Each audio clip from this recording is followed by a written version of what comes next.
Good morning. Welcome to week 9 of Convince Me, presented by Bet365.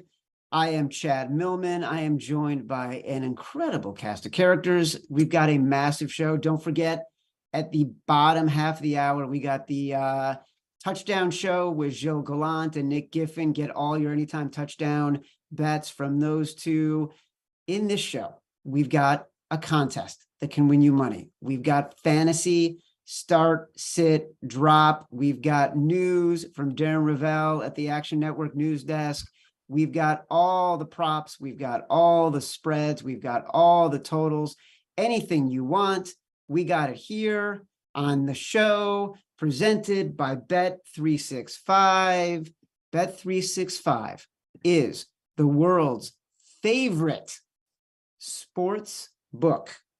I can tell you that right now. Sign up with the promo code ACTION to get Bet365 exclusive sign-up offer in New Jersey and Colorado. Bet $1 on any game, get $200 free. Everything we're talking about, folks, all the picks, all the data, all the research available for free in the award-winning Action Network app. Let's start with the player props. Sean Koerner, Simon Hunter, Chris Raybon. Those are our experts. Koerner, you're up first. What are we doing here, brother? What's up, Chad? Yeah, I saw you're on the Lions plus 3.5 as well. So I have a prop that correlates nicely with that. And it's Jared Goff under 23.5 completions. Now, there's a few reasons I like this prop, but the first is the Lions love to run the ball when the game is close. They run at the 5th highest rate on early downs in neutral game scripts. The problem is they usually end up trailing, given their 1-6 record, but I do think they keep it close today and lean on the run. And the second is, this is a run funnel defense that they're facing in the Packers. The Packers rank 9th in DVOA against the pass, but are second to last in DVOA against the run. So plus, the Lions just trade away one of Jared Goff's favorite weapons in TJ Hawkinson. So I think they're going to lean on Jamal Williams heavily here. It's a revenge game for Williams. So I think he's going to have a big game.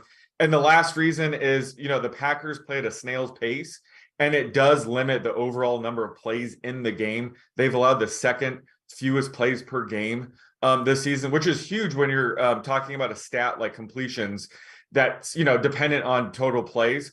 Tom Brady is actually the only quarterback that has cleared this prop against the Packers. So I'm projecting this closer to 22 and would bet it down to about minus 140. So it's interesting to me because when I think about 23.5 completions for Jared Goff, that feels like a huge number to me. It is 23.5 completions. How could they set it so high? Why do you think the market is set so high for a guy who's not that accomplished of a passer in a run-heavy offense?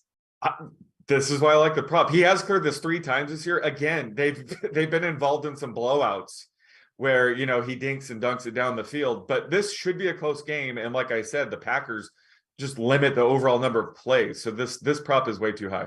Yeah, this is a good one. Simon, what do you got?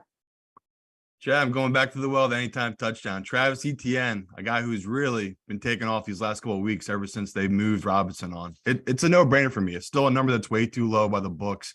Minus 130 for a guy that we see it time and time again. So he's become the number 1 starter. He's getting over 100 yards. And we've seen Doug Peterson start designing plays in the red zone for him. Not just rushing, receiving as well. So to me, a number that's at minus 130 that should be closer to minus 160, minus 150, that's great value. And especially on a guy like ETN where the Raiders are bad. The Raiders are just a bad defense. We've seen this year, this defense has given up more than 25 points per game on average. They just can't stop offenses. So I expect this to be a high-scoring game. I expect him to have many options, and many times he'll be down there in the red zone to have a chance to score. So minus 130, no-brainer. Even sprinkle a little bit on the 2 touchdown prop. I love that as well. Simon, I just love that you're up. You're giving out information. I was with you over the weekend. I know how late you stayed up. I know last night the Phillies lost the World Series. You're struggling to get by. You know what? You're a professional. You're doing the job. You're giving the people what they need to win money today. Raybon, can you give the people what they need? Let's do it. Let's go with Geno Smith under 251.5 passing yards. And first of all, you have to know that he's averaging just 240.5 per game. And he's only had more than 212 in 3 of his 8 games. And against this Arizona defense, it kind of seems like, maybe it'll be a shootout, but that's not actually what happens. Arizona has been one of the best teams at holding quarterbacks under their passing yardage prop. They've done so in 6 of 8 games, including 6 of the last 7. Because remember, their whole defense was banged up and hurt in that first game of the season against Mahomes. So 6 out of 7 since then, including week 6 against Geno. He went 20 of 31 for just 197 yards. The reason Arizona is able to do this is they kind of funnel everything underneath. They got those safeties, Baker and Thompson, and their 6.7 ADOT is the 7th lowest allowed in the league. They're also top 5 against number 1 wide receivers and number 2 wide receivers. And that's really the strength of Seattle's passing game. It's Metcalf and Lockett. So in that first meeting, Metcalf and Lockett caught just 4 of 12 targets for 51 yards combined. So that's kind of what this Cardinal defense does. And I have the median projected just under 240. So I bet this all the way down to about 245. I mean, this is a massive number, and this is a great example of the market being so over-responsive to the season Seattle is having and the season Geno Smith is having, and how much he's moved from being a guy everyone made fun of to all of a sudden being a guy who you could argue is the best quarterback in the NFC right now through 8 weeks. This is a tough one. I love Koerner's. I love Geno Smith. Koerner, I'm going with Geno Smith, but I'm only going with Geno Smith because I full disclosure, I will bet the Goff prop. I have bet the Geno Smith prop. I'm only going with Geno Smith because it correlates to our prop contest. I want people to win some money today. How many passing yards will Geno Smith have today against the Cardinals? We're going to tweet out a video. Reply with how many yards you think Geno Smith will throw for today, and the closest answer will win $100. I'm riding with our fans. I want Geno Smith to throw for less than 251, 250, anything down to 245. That's what Raybon says. Let's go win some money, folks, on Geno Smith. We can all participate. All right, let's get to our fantasy segment. Here's the idea. Samantha Previte, Raybon, Koerner. We're going to name 3 people. I want you each to tell me who we're going to start, who we're going to sit, who we're going to drop. It is not an easy answer. We're not going with the high profile guys because we don't do anything pretty on the show. The 3 players, Isaiah Likely, Kate Otten, Tyler Conklin. Samantha, you go first. Sure. Yeah, it is pretty icky out there. So I am starting Likely, sitting Otten, and dropping Conklin. And here is why. Andrews is doubtful for Monday night due to a shoulder injury he suffered in the second quarter of last week's game. Likely was phenomenal, absorbing Andrews' target share, caught 6 of 7 for 77 yards and a touchdown, finished as the tight end 2. The matchup gives me slight pause as the Saints are tougher against tight ends, having allowed the second fewest points to the position this year. But I just think that Likely should see a nice target share, with Ravens wide receiver 1, Rashad Bateman, also out with a foot injury. He is a locked-in top 12 play this week, with 6 teams on bye who I am starting with confidence.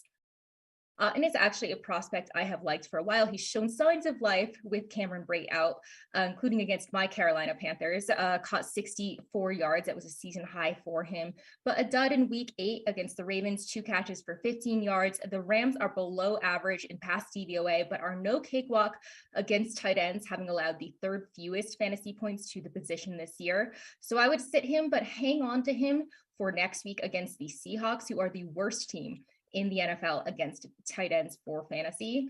Conklin is coming off of his best performance by far in week 8 against the Patriots, 6 of 10 for 79 yards and 2 touchdowns, was the tight end 1.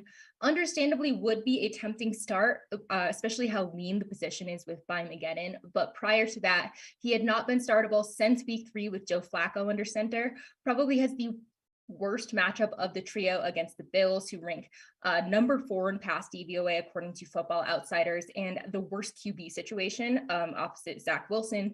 So next week the Jets are on bye, so if you're not starting him this week, you can probably just drop him.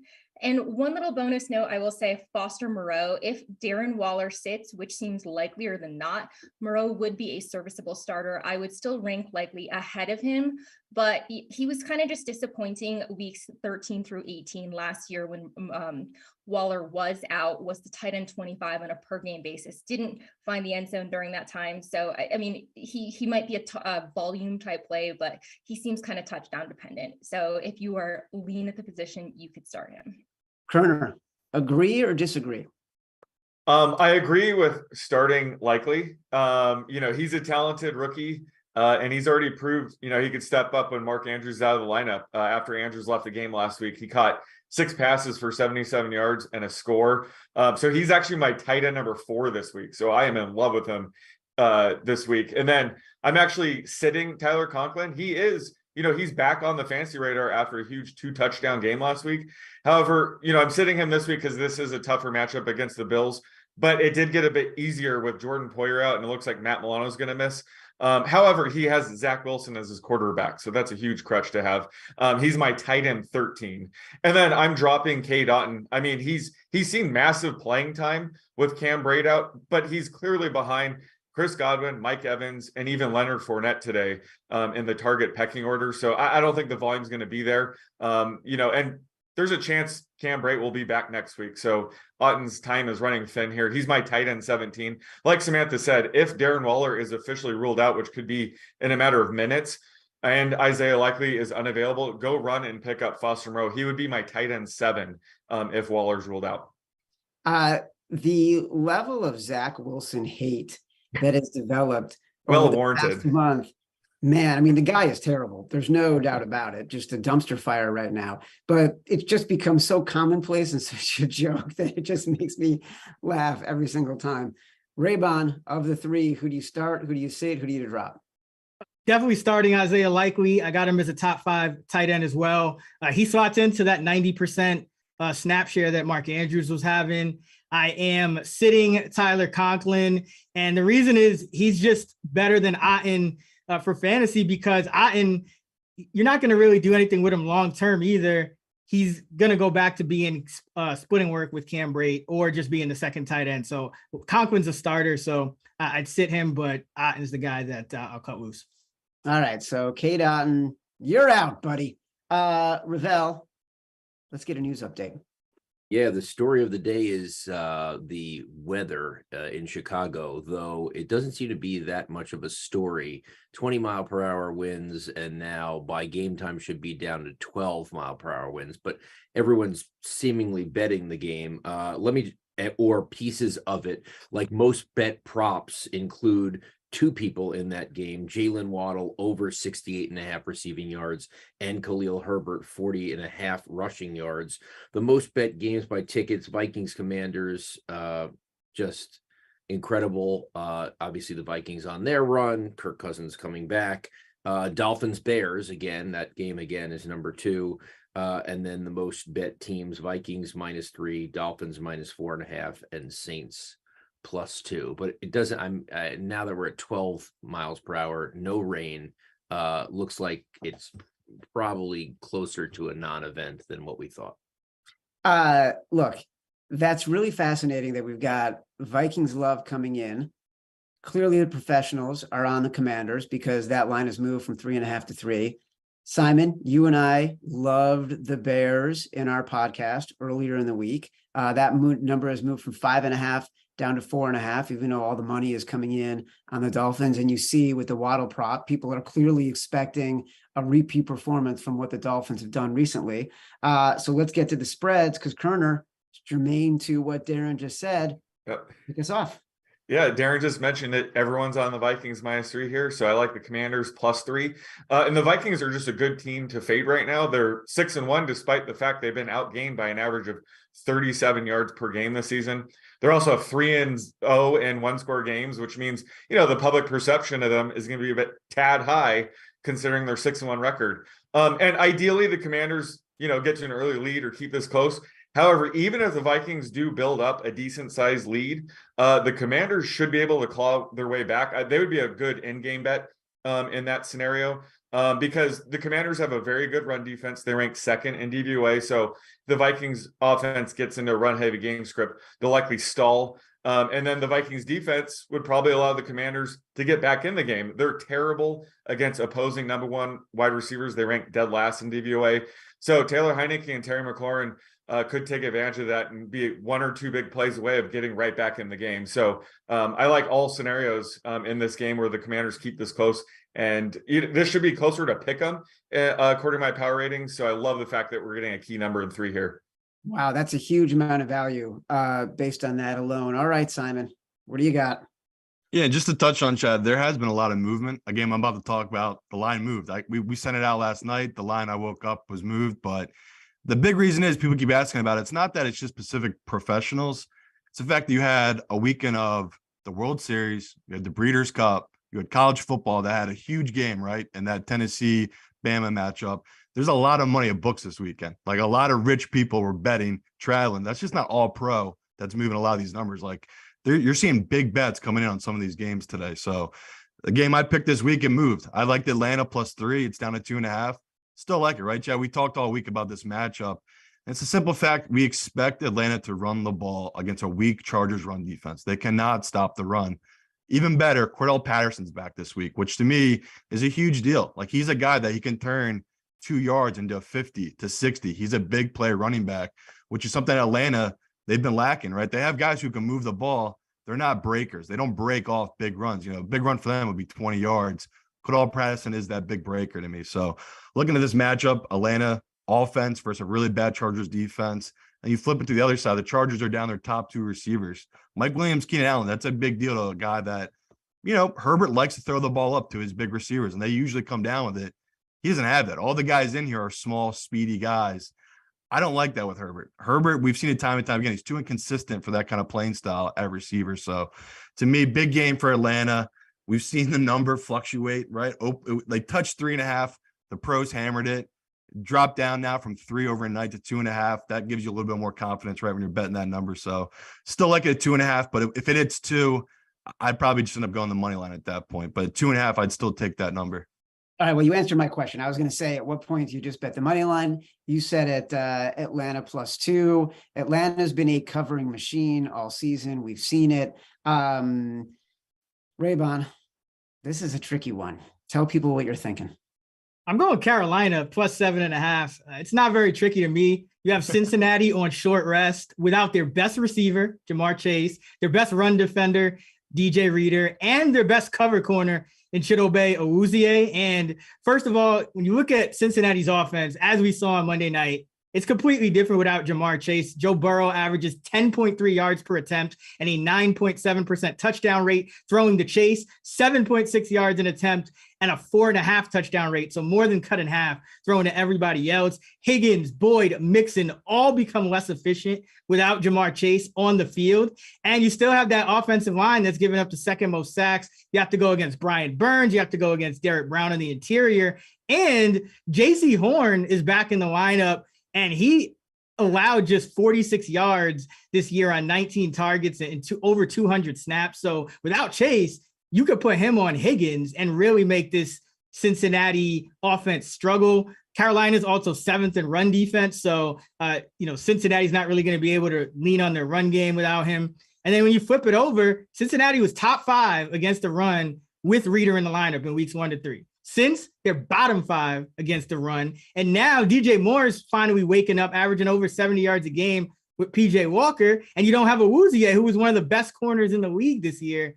And you also have Mike Hilton out at corner. So it's a short week. You're not going to be able to game plan to fix all these issues. It's going to be really difficult, and you're talking about a touchdown now. So it's not even Cincinnati just has to win a game. They have to win by more than one score. I just don't see it. Carolina's been hungry. They want Wilkes to get that interim job, and they've been playing well, and they should have won last week, but they didn't. But I think they're still hungry. So give me Carolina, PJ Walker, 4-1 against the spread all time as a starter, covering by an average of 16.5 points per game.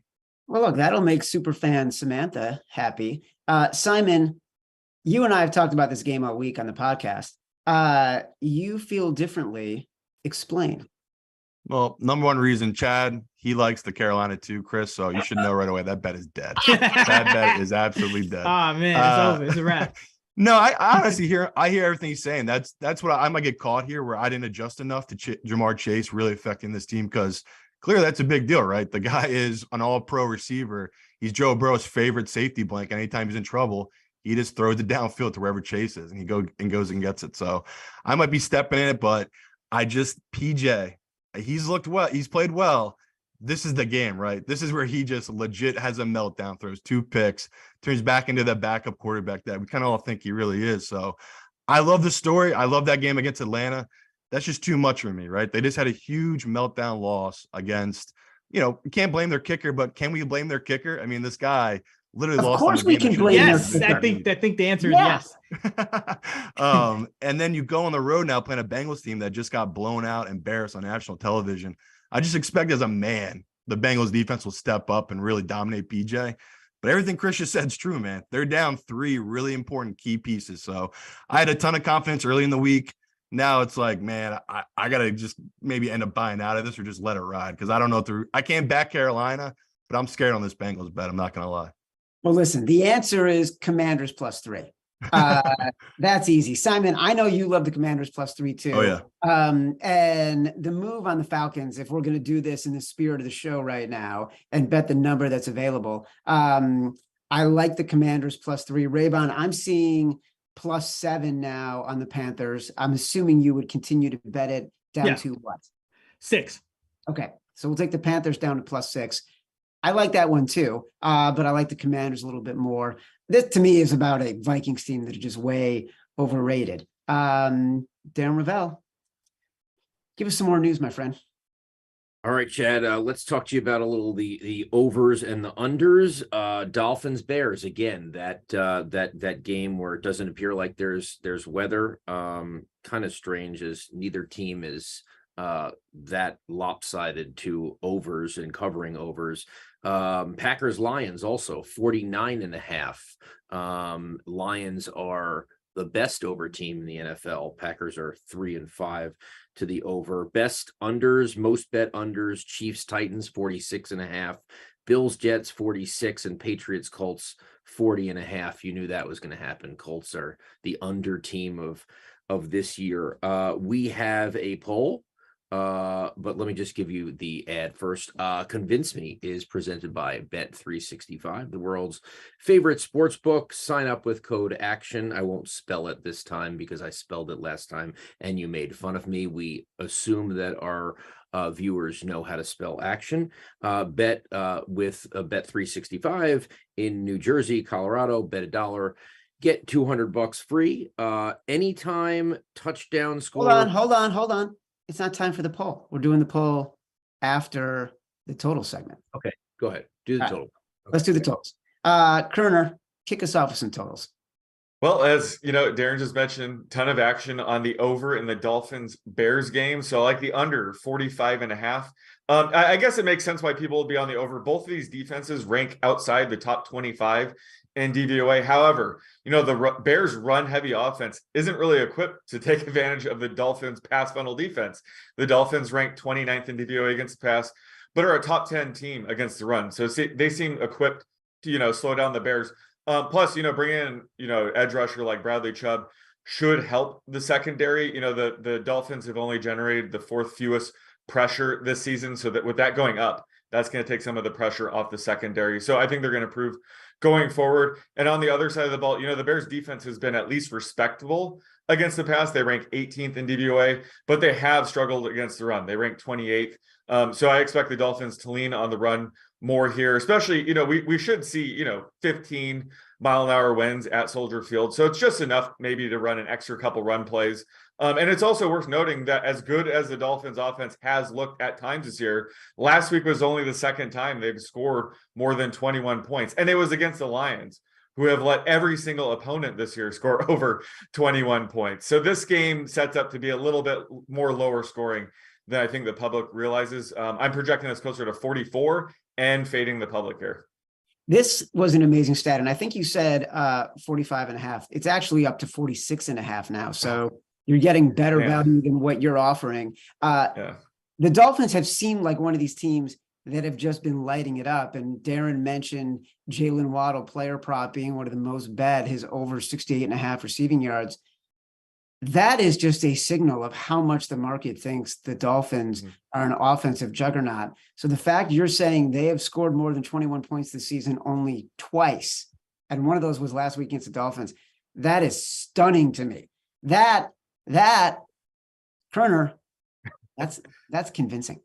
Simon, can you do better than Koerner just did? I think so. I got a bigger total and an under. Give me the Seahawks Cardinals under 49.5, 49. Just a divisional game that I feel like this line's too blown up based on what these teams do outside the division rather than when they actually play in the division. It's always just a brutal, low-scoring battle. And we've seen both these teams played earlier this year. It was a 19-9 game in Seattle, and it was on the proper fact of both teams could move the ball. They just kept getting stagnant once they got into the red zone. And that's an issue when you play teams that you see multiple times a year, that you play every year, and you just know what they like to do. So when I'm looking for big totals, I like to just go on the under. This is a perfect game, right? Chad just talked about it. People are really hyping up Geno to be MVP right now. This is one of these games you just expect it to be a ball control, run dominant game, not asking too much of Geno against a Cardinals defense that, face it, they've struggled the defensive side of the ball. Look at the other side. Seahawks have actually played really well on defense. They drafted well this past year. Crazy, right? Because you just thought it was going to be a year they're going to tank. But they really have played well, and they kind of find identity going down the stretch here of a ball control team that runs, that Geno takes long shots, right? Him and Lockett, DK Metcalf. But they're not a team that's going to be flying up and down the field. They're kind of a ball control smart team. So a 49.5 total in a divisional game like this, 49, that's too many to me. I'd take this down to 47, 47.5. That feels more normal of a game that to me is going to be kind of a slug it out game. Also, this play correlates nicely to our prop contest. We'll tweet out the video. You reply with how many yards you think Geno Smith will have. Closest to the total wins $100. Raybon thinks it'll be under 250.5. By the way, Koerner does too. And when those two guys have a mind meld this season on player props, undefeated. Raybon, see how I teach you up? Give us a nice, disgusting total.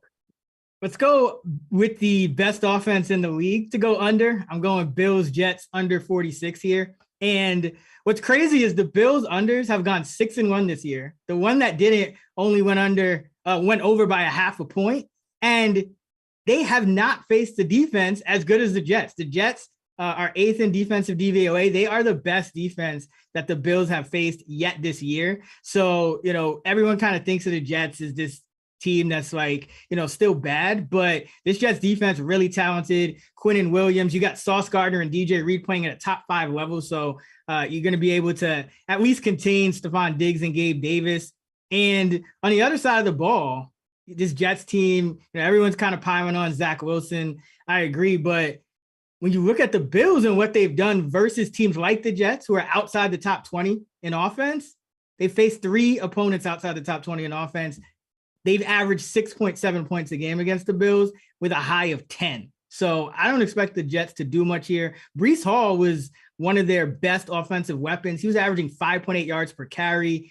Michael Carter's replacement, just 3.5, and James Robinson, 3.4 in his Jets debut. So that's going to put them in a lot of 3rd and longs, and they're 29th in 3rd and long third down conversion rate, not just on 3rd and long, since Zach Wilson took over. So I'm expecting a lot of punts out of the Jets, and I'm expecting the Bills to have to struggle a little more than usual to get up and down the field because the Jets can get a lot of pressure. They're number 3 in pressure rate, and they don't have to blitz to do it, and they can cover. So I think the Jets make it harder on the Bills than other teams have, and the Bills shut down the Jets on offense. So give me the under 46. So this number's moved aggressively from 47.5 now down to 46. What number are you betting it down to? I would take it down to 45. Outdoor divisional unders this year, by the way, 19-6 and 53-33 since the start of last year. So if you want an under, this is the type of spot to do it. And I know that there have been a lot of conversations about Tennessee and Kansas City. Similar sort of, it's analogous, right? Because Kansas City, high-flying offense, Buffalo, high-flying offense, Tennessee and New York, really run-heavy, control the ball offenses. Why do this one instead of Tennessee, Kansas City? I mean, there's a lot of uncertainty still, but I like Tennessee, Kansas City just as much. But I bet this one first, and so I'm just going with this one. But I like them equally, as well as Sean's Dolphins, Bears under. I like all of them. Yeah, we like it. You know what? We like everything on this show because we're so smart. There's no bad bets.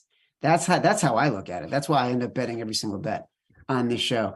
Darren, now we can talk about your anytime touchdown poll. Wait, you didn't Okay. pick one.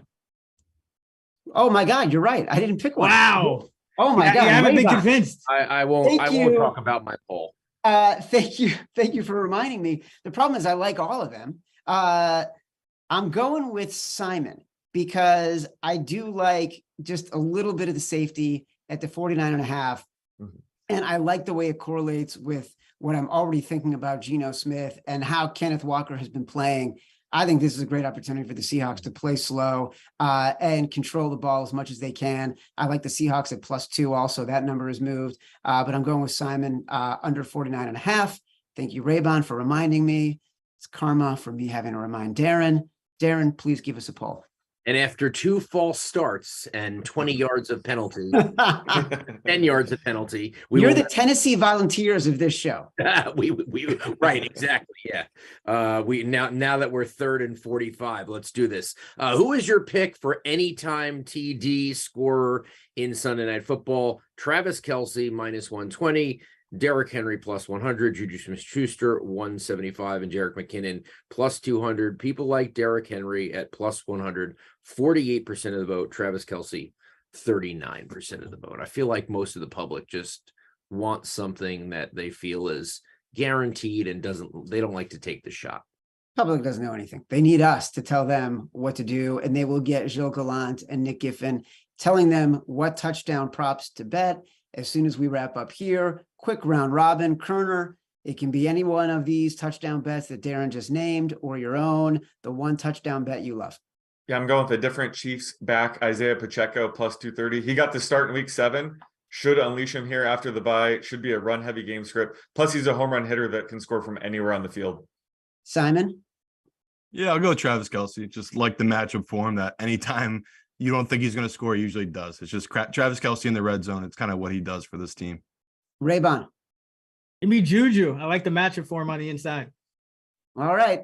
This has been Convince Me, presented by Bet365. Everything we talked about, it's available for free in the award-winning Action Network app. For Sean Koerner, Simon Hunter, Chris Raybon, Samantha Previte, Darren Rovell, our fantastic producers, I'm Chad Millman. Stick around for the Anytime Touchdown Show with Gilles Gallant and Nick Giffen. Fellas, take it away.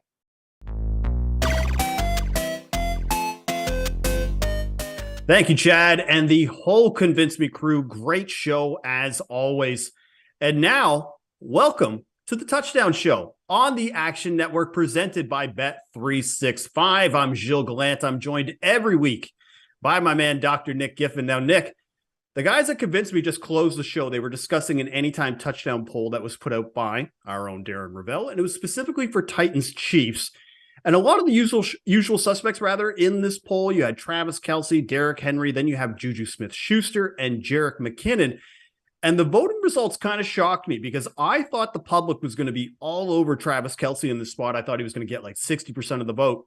But it was actually Derrick Henry who was the leading vote getter at even odds. So for reference, Travis Kelce was at -120. Derrick Henry was at +100. Juju at +175. And Jerick McKinnon at +200. So Nick, two-parter here. Of those 4 guys, which way would you lean to score? And what's the projection saying compared to actual odds compared to the projection odds? Yeah, I think the public got this one as right as they can. We are showing the most value on Derrick Henry. When I say showing the most value, we're not quite showing value there. We're actually not showing value in all 4. But I do think the public has it right with Derrick Henry at +100. We're projecting +102 as fair value for him to get in the end zone. So just short of fair value. So if you shop around, maybe you can find a number better than 100. I'm not quite sure, but I definitely would look at Derrick Henry. I will say, of all 4 of these, the one guy I would absolutely not bet is Jerick McKinnon. Right. We have him projected for +427. The Titans they're good against the run, which knocks him when he runs, and they're good against running backs receiving the ball. They are second in the NFL in defensive DVOA against running backs receiving the ball. So that also knocks Jerick McKinnon there. I'd rather look elsewhere in the passing game for Kansas City, like Travis Kelce, like Juju Smith-Schuster. We have Kelce projected -105 and Juju Smith-Schuster projected at +217. So of those two, then, gun to your head, which one are you taking? You taking Kelsey or you taking Juju? I'll take Kelsey. Tennessee struggled a little more versus the tight end. So, I think Travis Kelsey is set up for a very nice night. And I find Kelsey interesting here. Well, first off, before we move on, I just wanted to mention the last time Derrick Henry was plus odds, that was against the Buffalo Bills, and he scored on the Titans' first drive. So just wanted to put that out there for anybody considering betting Derrick Henry tonight. But for Travis Kelsey, Darren Rovell also tweeted out just at the end of October who were the most bet players to score an anytime touchdown this season. And you look at the top 10, and again, this isn't the most money, this is the most tickets, but the top 10, a lot of the usual suspects, you got Travis Kelsey, Stephon Diggs, Cooper Kupp, Tyreek Hill, Leonard Fournette, the list goes on. And of these 10, the one that kind of surprises me was that it was actually the running back 3 on the Chiefs, Isaiah Pacheco, coming in at 10. What's your impression when you see this list of 10? And is there anybody on this list that you kind of surprises you? Is it Pacheco as well? He definitely surprises me. You wouldn't expect the third back in a 3-headed monster to, kind of make the top 10 list. But I do think there was some hype around a primetime game for him earlier this year. That's right. I think Sean Koerner even had a prop on him. So it's surprising, but I guess that would be the reason why. I'm also, I would say, a little bit surprised by Courtland Sutton. I think of all of these in 9th on the list, he probably has the least amount of, I always say star power. Not that he's not a star, but, versus somebody maybe like, I don't know, a Joe Mixon or anybody else, I'd expect a lot more star power in that 9th spot. But I guess it must be explained by all the primetime games they've had this year. Yeah, and that's what I was going to allude to, is that this list is a who's who of who's been on primetime this year. And with the Broncos already being in primetime 4 times, plus the London game. So that makes sense why Courtland Sutton would probably crack this list. And Isaiah Pacheco, you kind of alluded to that with Adam Schefter and Ian Rappaport were tweeting out that he is now the starter on the team. You saw how the public immediately gravitated to that. So that kind of makes sense. We're going to have more picks for Chiefs Titans later tonight. I'll have them released on the Action Network YouTube channel, as well as on my Twitter account. But for now, let's talk about Sunday's afternoon games. And for the show today, these picks, we're each going to have 5 touchdown picks to give out today. They're going to be for the 1 p.m. Eastern and 4 p.m. Eastern games. And we're going to start with the lowest odds and work our way all the way up to the highest odds for the long shot picks. And we're also, after we give out our picks, we have a special anytime touchdown boosted parlay from Bet365 to reveal after we give out those picks. So stick around, because this one, it's a couple of those guys on the list are part of it. And I'm pretty excited to play it here. And also, if this is your first time watching the Touchdown Show, make sure to download the Action Network app. This has all of mine and Nick's touchdown picks and bets tracked. You can get them as soon as we bet them at the sportsbook. You can also track your picks too. The Touchdown Show is presented by Bet365, the world's favorite sportsbook brand. If you sign up with promo code ACTION, you'll get Bet365's exclusive sign-up offer in both New Jersey and Colorado. And all you got to do, Nick, is bet $1 on any game, and you get $200 for a pretty easy deal. So those are what we got today. We're going to start now giving out our touchdown score picks. Generally, I like to start us off. But again, Nick, I was so excited when you gave out this pick and we were talking about it off air. I wanted you to kick us off here in the red zone. So these are touchdown picks with odds of less than plus 250. Nick, why don't you take it away? Yeah, I'm going to go to the Packers versus the Lions game, and I'm going to take A.J. Dillon at plus 215 to score a touchdown.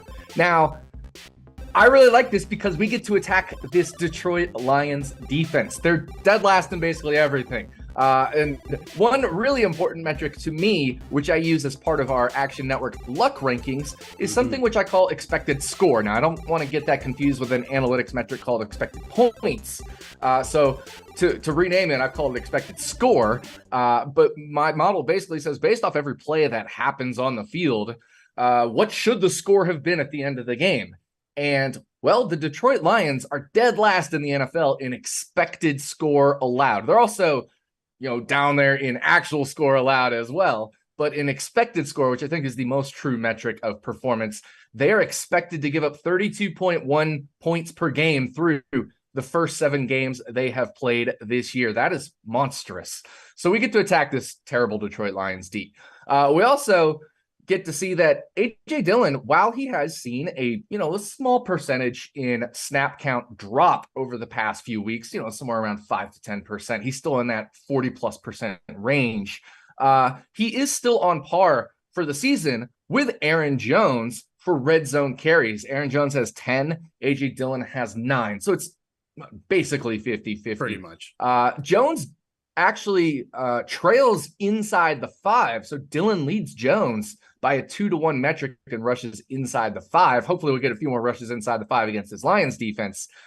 So I really like that as well. And I think with just all of this touchdown opportunity, because they're playing the Lions, it allows not only Aaron Jones to get in the end zone, but I think there's a chance AJ Dillon can get in the end zone as well. And crazy enough, other books, if you look at our Action Network Anytime Touchdown Tracker page, other books have him as low as -110. That is a monstrous difference from +215. I definitely think it's a spot both running backs can score. We project him at +185, so I really like +215. Great pick. And I think this is a bit of an odds overreaction because obviously he hasn't scored since week 1 and, the Packers are struggling recently, but this is the get right game. They're playing the Lions. Like their defense pretty much is vulnerable at every point of attack. And Aaron Rodgers just has historically destroyed them. And, Aaron Jones and AJ Dillon and another guy that I like that we'll talk about a little bit later. I think they all have a great chance to score. All right. I'm going to give out my first pick of the week, Nick. And we're going to the Bills versus the Jets. And we're going to be looking at Dawson Knox at +225. Now, I gave out this pick last week for Sunday Night Football against the Packers. And for anyone that follows me on Twitter has heard me talk about Dawson Knox, they know that if he's over +200 odds, it's pretty much an auto bet for me. Now, he's got touchdowns in back-to-back games. And Knox can get hot in this offense, like when he had 5 touchdowns in a 4-game stretch last season. Now, the Jets, they have yet to allow a touchdown to a tight end this season, but they haven't really been stopping them either. Like New York, they rank bottom 5 in targets, receptions, and yards allowed to the tight end position. And I was considering Isaiah McKenzie as well at the +250 to +300 range, but I'm going to be siding with Dawson Knox. I love for him to score in this matchup. Give me the tight end for the Bills to score at +225. Yeah, I really like this pick. I mean, if you remember last week, I went with Hunter Henry against this Jets defense and said the same thing. They're terrible versus the tight end, bottom 5 in yardage. Just for some reason, they've been so lucky about tight ends not getting in the end zone. Maybe this is the week it happens with Dawson Knox.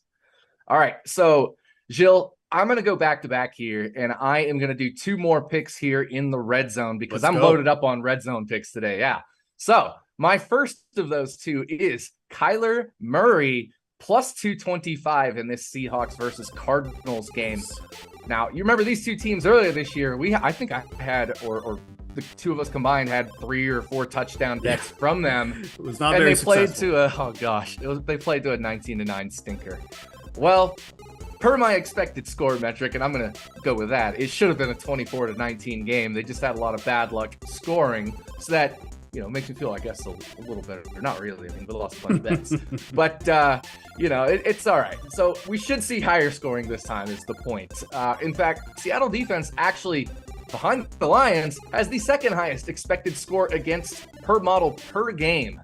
So Arizona should be able to score. If you remember in that first meeting, Kyler Murray carved up the Seahawks for 100 yards on the dot on 10 rushing attempts.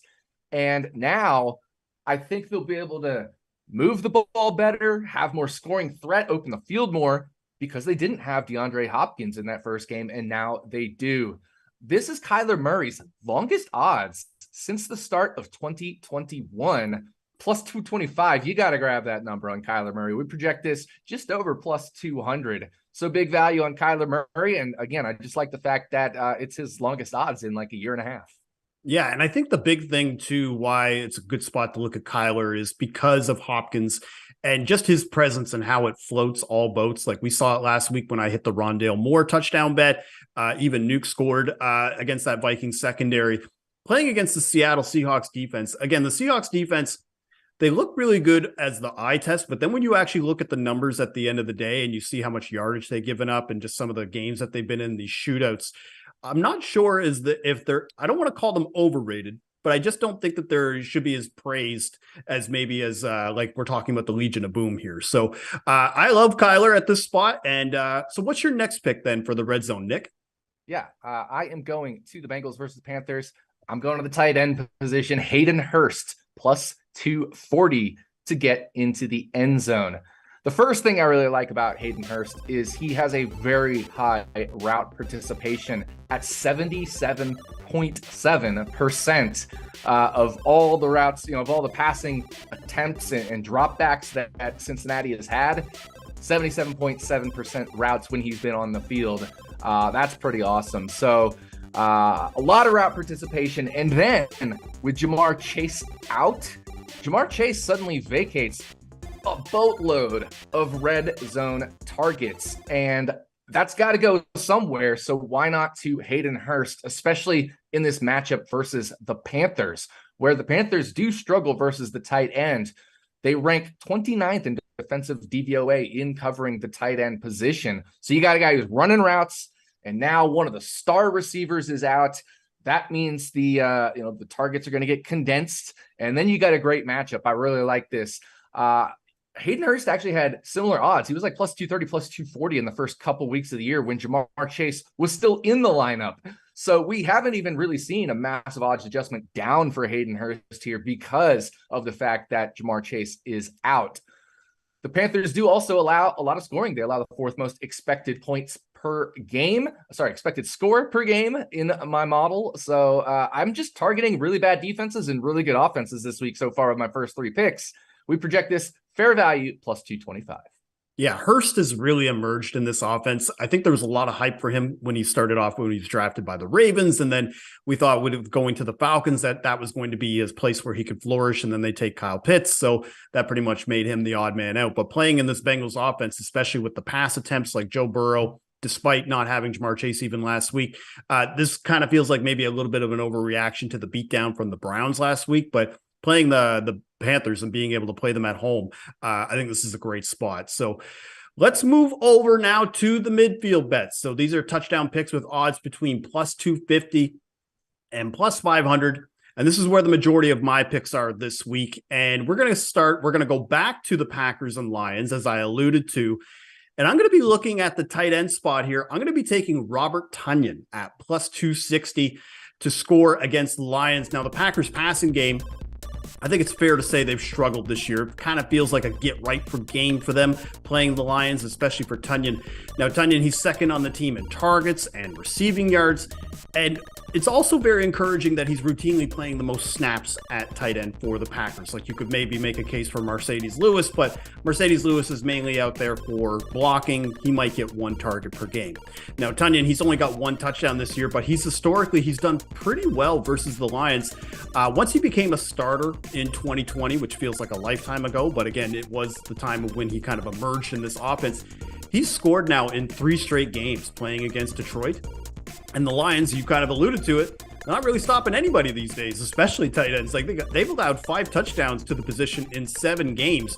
Like, to put that in perspective, the teams ahead of them, they even had a bye yet. So the Lions, they've already had their bye and they've already given up the 5 touchdowns to that position. So I really like Robert Tonyan to get into the end zone against the Lions. Yeah, this reminds me, you and I were just talking about this before we went on air for the show, of the Miami-Baltimore game where Miami couldn't stop scoring touchdowns. I hope we get that here because we got Dylan, we got Tonyan, and you're going to hear more about this game a little bit later. So, yeah, I like this pick here as well. Absolutely. Well, let's move over then to the Raiders versus Jaguars. I'm going to be looking at a Raiders wide receiver, a Jaguars wide receiver. He used to be on the Raiders. We're taking Zay Jones at plus 270. And as I kind of alluded to, because he used to be a Raider, a lot of bettors are going to be pointing to the idea that this is a revenge game and you got to take it for that angle. But really, the reason why you want to bet this is because of the production. Like, he's second on the team in targets with 50 and with Christian Kirk. And they both have 11 red zone targets this year, which is very encouraging. Now, another thing that's also very good for Zay is that he also has 2 red zone carries over the last 2 weeks. So snaps played. This is the one thing that I immediately looked at for the Jaguars wide receivers. And back when I bet him in week 5, he was coming off an ankle injury. He still played over 90% of snaps in that game. But over the last 3 games, he's played in every offensive snap but 4 in that stretch. More than Christian Kirk, more than any other offensive player. He has played the most, even over Travis Etienne or even James Robinson before he left. So I think he's definitely over that ankle injury. And the Raiders have just been getting lit up through the air this year. 15 passing touchdowns allowed, 6 of those to wide receivers. And 4 straight games, opposing quarterbacks have at least 2 passing touchdowns on this defense. And to me, the straw that broke the camel's back is the Raiders. They have let Russell Wilson throw 2 touchdowns on this defense. And there's such a fall for grace for Russell Wilson, but Russell Wilson, that's the most passing touchdowns he has in any game this year. So if you're letting the Broncos offense, this anemic Broncos offense, have 2 passing touchdowns on your defense, I'm going to have to side with the Jaguars in this spot. So give me Zay Jones to score at plus 270. There you go. And yeah, I'm a big Russell Wilson fan. I went to grad school at NC State where he was quarterback while I was in grad school. But you're right. If Russ is throwing touchdowns on you, something's wrong there. So definitely like that play as well. I'm going to go back to this Arizona versus Seattle game for my next pick in the midfield. And I'm going to do it again. I am going to keep taking Noah Fant, this time at plus 390. And I don't care that I've missed 3 straight weeks with this pick because value is value. Sticking with my guns, trust the process. Hopefully it hits this time. Please hit Noah. But no, he did have his best game of the year earlier this year versus the Arizona Cardinals. When I first picked him, I think he was at plus 490 or something like that this week. Now he's at plus 390, so I kind of like that plus 490 value we got that back then in week 6. But in that game, he had 6 receptions on 7 targets for 45 yards. So he hasn't been a big ADOT guy, but he did get a lot of volume and he has been playing a lot. And he gets a primo matchup. Arizona is putrid versus the tight end position. They are second to last in yards allowed. Ironic enough, only Seattle allows more yardage. And they're dead last in touchdowns allowed to the tight end position. Noah Fant, he gets red zone work. So, he has 33% of the team's targets inside the 5-yard line. Not only does he get red zone work, he gets goal line work. So really like that. And as I alluded to, he plays a lot. His snap percentage has increased to over 70%, 72.5% the last 2 weeks, which is up from the high 50s, the low 60s as he's been playing much of the year. So they're really getting these tight ends on the field. Disley's been on the field in an increased rate as well. I think this might be a new offensive, not necessarily new, but a continued use and even more use of the offensive philosophy they have been using to get these tight ends on the field. So hopefully Noah Fant finally gets it done at plus 390. We got projected plus 350 is fair value. Yeah, the Seahawks offense is underrated as how explosive they can be. And the Cardinals, they kind of remind me of the Chargers and the Eagles last year, where you identify this team that just struggles against a position and you hammer it every week. And that's what you would kind of do is whoever the opposing tight end was against those 2 teams, you bet it every week and you would probably walk away with profit as a result. So I know some people, they would probably want to make the case for Will Dissly just because of his scoring capability, especially scoring 3 touchdowns, I believe, in the first 5 games of the year. But I think Noah Fant is the more talented tight end, definitely the better pass catcher. So at these odds, they're pretty much identical at any book. So I wouldn't say flip a coin. I would definitely say if I had to choose between the 2, I'm going with Noah Fant over Will Dissly. All right, let's move over, Nick, to the afternoon slate, looking at the Rams versus the Bucks. And this guy just probably hasn't had necessarily the best impact in this offense yet, but I feel like these odds are a bit of an overreaction. And we're going with Allen Robinson at plus 300. Now, as I was alluding to, I haven't bet on a Robinson touchdown since the week 1 debacle against the Bills, where I feel like pretty much the entirety of gambling Twitter was on his touchdown odds or receiving yards. But again, as I mentioned, I feel like this is a little bit of an overreaction because Robinson, he's got 2 touchdowns this year and he hasn't been above plus 220 odds all season. And Robinson, as a wide receiver 2 in this offense, He's playing over 90% of the snaps at wide receiver, and he leads the team with 13 red zone targets. It's not Cooper Kupp or Tyler Higbee. It's Allen Robinson so far, and 13 red zone targets. That's 7th overall in the NFL. And the Bucs, their defense, struggling a little bit both against the pass and the run, but especially against the pass this season. 13 passing touchdowns allowed this year. That's 25th in the NFL. And there's a few injuries to the Bucs secondary. I think that'll help cash this bet. I think it also helps that Cooper Kupp did practice all week. He attracts so much attention. Probably going to see double coverage routinely in this matchup. I think Allen Robinson could clean up the mess. So give me Robinson at plus 300 to score against the Buccaneers. Yeah, I mean, I'm right here with you. This was one of the first picks I identified all week. So definitely support that. We project him at around plus 270 to get into the end zone. So you're right. Just a huge overreaction here. Really like that pick. So because you're loaded up on these midfield bets, you got another one for us. So give it to us. Yeah, absolutely. And I'm kind of like stealing your thunder here because you bet this guy last week and it was so close to scoring, but I'm riding with it again. I thought you were going to try to take him this time, but we're going to the Panthers versus the Bengals. And I'm going to take Terrence Marshall at plus 450. And we're going after the wide receiver 2 in this offense again, because the books keep dangling these inflated odds for us. And, the week prior to, so in week 7, I took Shi Smith. You had taken Terrence Marshall last week. But I think we've settled the debate on who is the wide receiver 2 now in this offense, because over the last 2 games, Marshall has 6 catches, 12 targets, and 2 excruciating big drops in the end zone. Played 117 snaps as a comparison to Shi Smith. 2 targets total, played less than half the snaps, 63 snaps total. Now, the Bengals secondary, this is one of the reasons why I wanted to grab Terrace Marshall and a pass catcher in this offense immediately, because Bengals secondary is just banged up. 3 starters out. Chidobe Awuzie is going to be out. Mike Hilton, DJ Reader is out as well. And this defense, they just let Jacoby Brissett walk up and down the field on them for 300 yards on 22 attempts. So I think even if we get into garbage time for the Panthers, I think this has a great shot to hit. But what this feels like, because you had him last week, Nick, what this feels like, to put this in comparison, I'm pretty sure this was a plot to the Fresh Prince episode, but it's like if you're playing a slot machine at a casino, you dump like $300 in it, you lose, and you're like, whatever. And then this old lady comes in behind you, puts in a quarter, and wins the jackpot right after you were done. Basically wins on the first spin. So hopefully, I'm the old lady in this scenario. Hey, if you hit the jackpot, you deserve it. So hopefully that's the case, and I'll be rooting for you. I'm going to be telling you on several of these bets this week. I can feel that for sure. Well, I was going to say, what it feels like is if I hit a Panthers touchdown bet, I might as well have hit the jackpot, just because Absolutely. It's so hard to hit with this offense. All right, so those are all my picks. I don't have any long shot bets over plus 500, but you do. So let's hear what your final pick is of week 9. Yeah, I mean, speaking of jackpot, we're trying to get a little lucky here.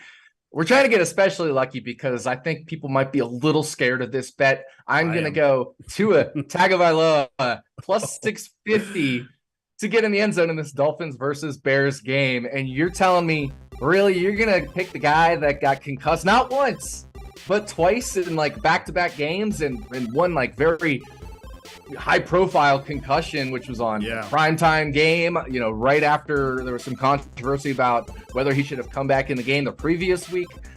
Yeah, I'm taking Tua. And so, you think because of those concussions, he would run less. But in the 2 games since he has returned, he's rushed 4 times and 5 times for 9 rushes in those 2 games. And you compare that to, week 1 and week 2, and then 3 and 4 was kind of the stuff he was dealing with concussion. We'll just kind of lump that as like an average of like 1 game. We'll just forget that. So we'll say like in 3 games total-ish, he only had 4 rushing attempts. So he's got 9 in 2 games versus like 4 in 3 games. So he hasn't stopped running when he needs to. So I guess they're not too afraid. I mean, he's totally cleared the protocol. So I guess it's fair game to have him run. What I really like here is I believe Miami is going to move the ball. First of all, the Bears have allowed the most rushing yards and the most rushing touchdowns to quarterbacks so far in 2022. So great from a matchup perspective.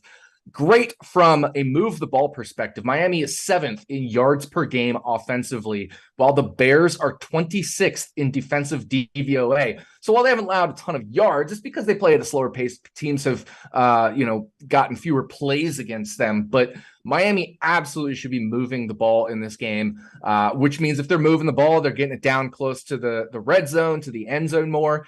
That increases the odds that the quarterback can either scramble for 1 yard, sneak it in, or have a designed rush play in there to get into the end zone. So definitely like the increased touchdown opportunity here for Miami.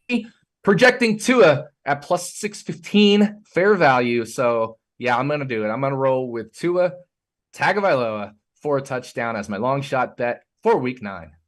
It's such a bold pick too, just because you know that if he gets hurt at all, it's going to be the A block on every sports show Monday morning, right? So I love that you're kind of spitting in the face of destiny here. I'm going to get Tua to score against the Bears.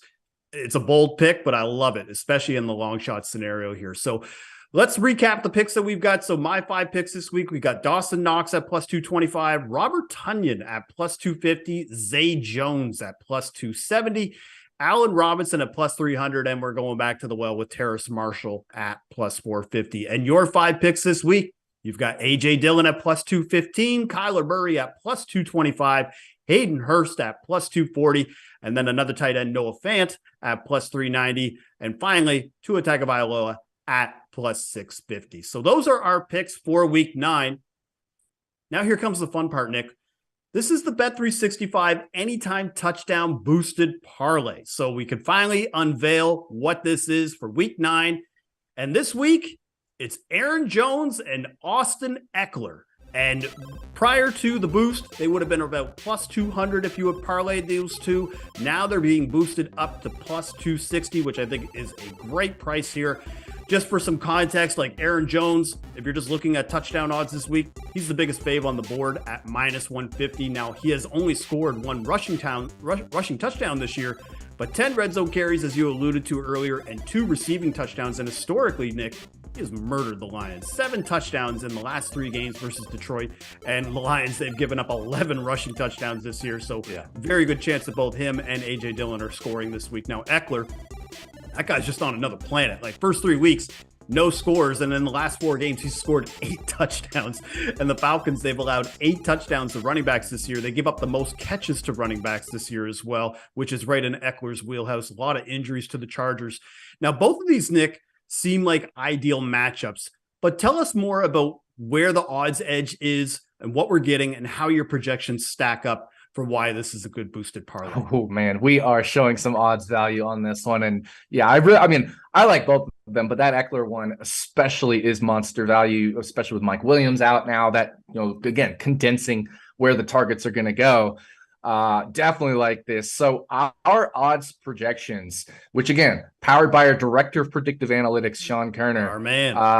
The man. I mean, I think he had a 9-1 week like a week or 2 ago in his player props. I mean, he's on fire. Raybon's on fire. They're all on fire. But our Action Network projections have plus 160 as fair value for this parlay. We were showing value pre-boost. So now plus 260 is just mega value on this boost from Bet365. Really like it. Love both players, as we talked about. That Aaron Jones Packers-Lions game, everybody's going to score for the Packers, hopefully. So love that boost. And I think maybe the best in terms of odds edge that we've seen this year versus our projection. And it's an awesome boost done by Bet365. And also, the Touchdown Show is presented by Bet365, the world's favorite sportsbook brand. If you sign up with promo code ACTION to get Bet365's exclusive sign-up offer in both New Jersey and Colorado, you get $200 free. All you got to do is bet $1. Pretty easy layup to be able to get that free money there. So that's all for today. 5 picks from me, 5 picks from Nick. We're going to see you next Sunday at 11:30 a.m. Eastern as part of the new Action Network Power Hour. Also, if you had misconvinced me, you can rewatch the show or download the Action Network app. You can get all the picks there in one place. You can also check out all of mine and Nick's bets and yours too in the Action app. And touchdown scorer picks for Chiefs Titans is going to be coming out a little bit later today for Sunday Night Football. I'll be able to release those on the Action Network YouTube channel as well as on my Twitter account. And speaking of Twitter, make sure to follow me on Twitter at GDog5000. Make sure to follow Nick as well at RotoDoc. I want to thank everybody for watching the Touchdown Show presented by Bet365. Bonne chance.